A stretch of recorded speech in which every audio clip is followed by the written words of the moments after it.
What's up, everybody? Make sure you subscribe to the World's TV YouTube channel so you don't miss out on any of this great content moving forward.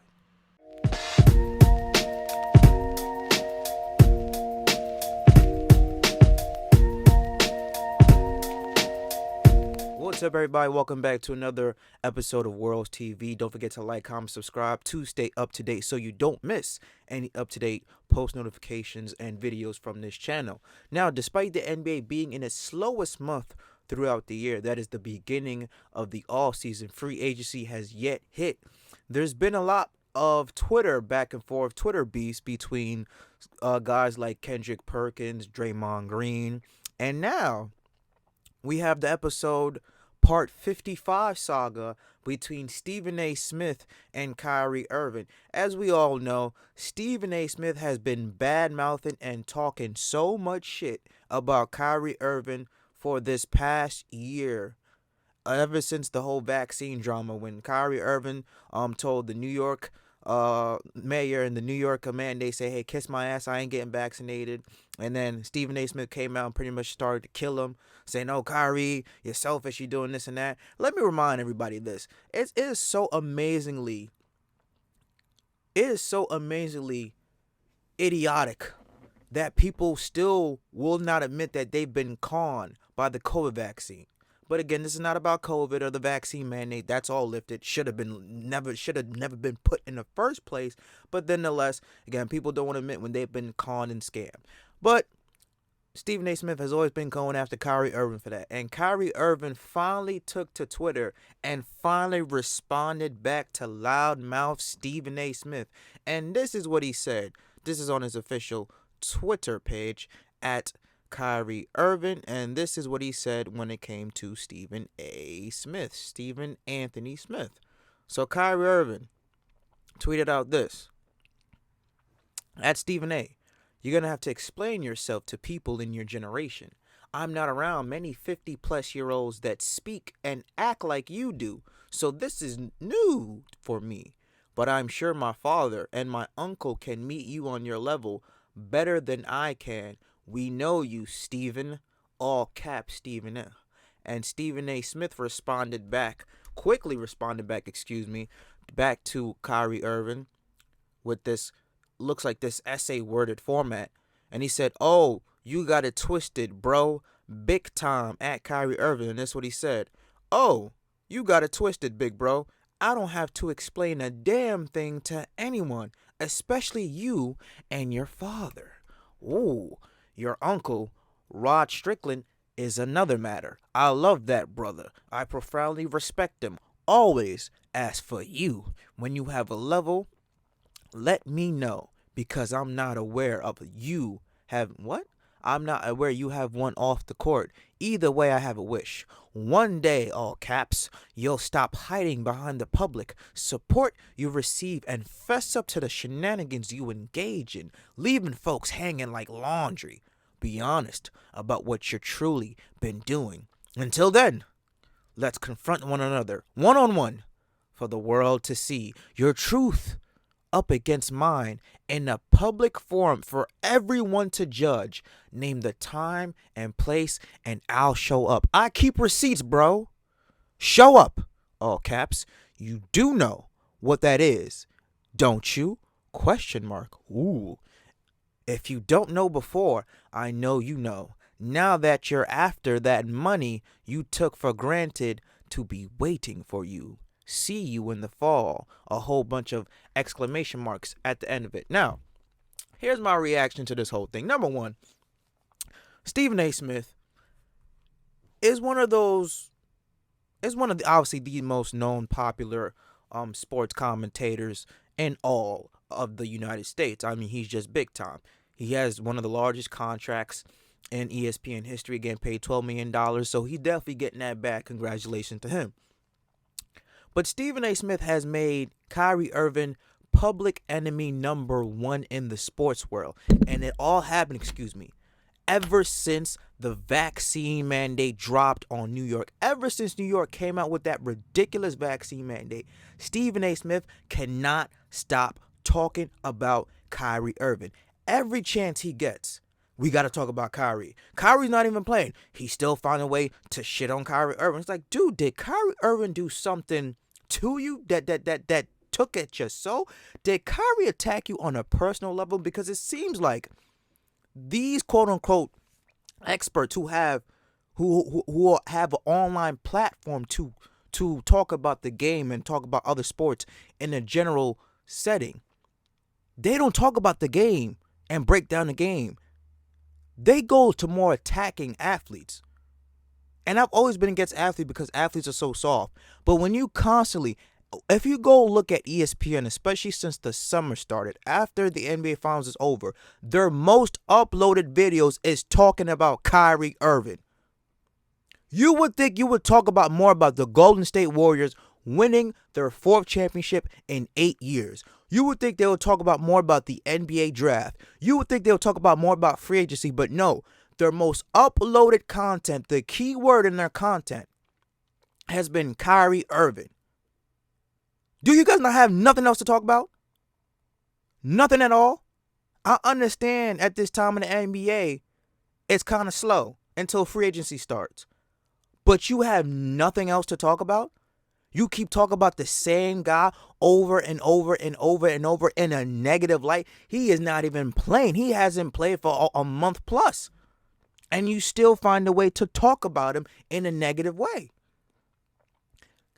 ESPN, to Stephen A. Smith and all the other sports shows out there, has become the new LeBron James. Kyrie Irving has become the new LeBron James to these media folks because they can't keep this man's name out of their mouth. We get it. Kyrie Irving did not play a lot of games this past offseason because of the stupid vaccine mandate that everybody got conned for. Kyrie Irving's availability would not be a topic of conversation if there was no vaccine mandate. His topic, Kyrie's availability, all of a sudden became a topic of conversation, the narrative that's been pushed ever since last year happened because of the vaccine mandate. If there was no vaccine mandate, do you really think that these sports analysts, that these sports debaters would continuously talk about Kyrie Irving and his availability? No. The first year, he had surgery. Their first year in Brooklyn when KD and Kyrie both signed, we all know that was a wash. KD was rehabbing from his Achilles.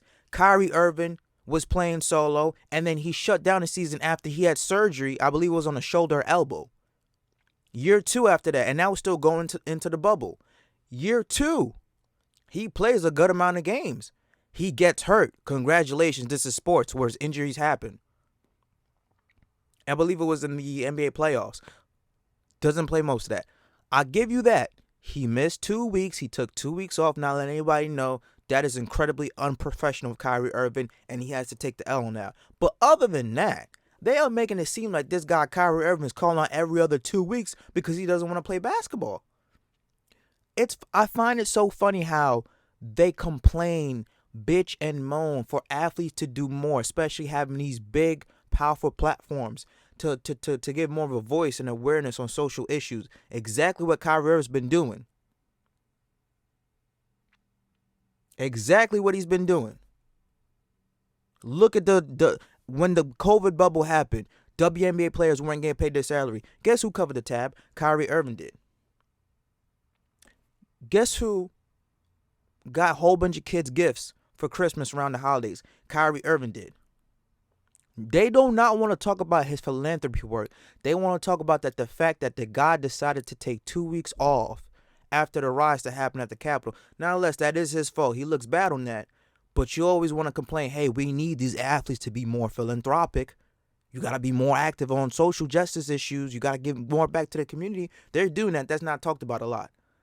But a dude, how we're in an era of praising mental health or mental illness, decided to take 2 weeks off for his own personal reasons, whether I agree with it or not. That has been talked about for a whole month and a half. They acting like this dude decided to say, I'm going to shut down the rest of the season. I don't want to play no more. Where did this conversation come up? We got to be real. Kyrie Irving's conversation of his availability all happened last season. And you see how this is a perfect example how the media just can create a narrative and continue to shove it down your throat. Shannon Sharp said this best. Just because a repetition of a lie does not mean it's true. That's exactly what they try to do with Kyrie. That's exactly what Stephen A. Smith, who has been bad-mouthing this man for a year. Kyrie Irving has not said a word towards him until now. And now Stephen A. Smith can't take it. It's like, yo, you have been talking crap about this man for a whole year, calling him names. He's selfish. He's this and that. A flat earth, all that type of stuff. He finally responds to you in a, quote, professional way. He was like, oh, no, bro, you got twisted. And to top it all off, if you don't think that this is for ratings and for ESPN and Stephen A. Smith, this man is inviting him to come on his own public platform, whether that's First Take or Stephen A. Smith World. You don't think that's marketing? You have called this man out. You could, if you have an issue with Kyrie Irving, you think that you could find a way to get in touch with him and call him and be like, yo, listen, man, this is my issue with you, blah, blah, blah. We going to hash it out privately because the public don't need to know. Especially you know Kyrie. Kyrie Irving was on First Take before. So I'm pretty sure Stephen A. Smith has his number. If he had an issue, a personal issue, which it seems like he does, could have easily reached out to Kyrie, text him, gave him a call, be like, yo, listen, I said some things about you on there. I know you probably don't like it, but let's make the time to talk about it so you get where I'm coming from. And then hash out any differences. But no, you keep going along with it on national television, going along. Stephen A. Smith has become the black version of Skip Bayless when it comes to constantly targeting and talking down about a player. LeBron James has become to what Skip Bayless is. Kyrie Irving is to what Stephen A. Smith is. How Skip Bayless always talks down about LeBron James, Stephen A. Smith has been always talking bad about Kyrie Irving. That's just what it is. And this could be another marketing scheme for ESPN to try to boost their ratings, because if Kyrie says, well, you know what, I'll come on First Take, best believe that's going to be probably one of their most watched shows this whole year. And if I'm Kyrie Irving, I don't give him that satisfaction. Hell no. You do that on your own. You want to talk and hash out things with me? My name has been constantly brought up in your mouth. You come on my shit, on my public platform, and I will address you when I see fit. Basketball players don't get paid to talk about athletes. That is the media's job. Without the sport, the media would not have a job. It goes vice versa too, because the media keeps the sports prevalent, talked about, stuff like that. But the main topic of media, sports personnel, and commentators, they have to talk about the sport that they are covering. If there's no sport to cover, there's no media. Period. Let me know what you guys think about this whole Stephen A. Smith, Kyrie Irving drama that's been going on this past whole year as I keep hitting my mic. As I said, don't forget to like, comment, subscribe to the channel. I will see you guys next time. Peace.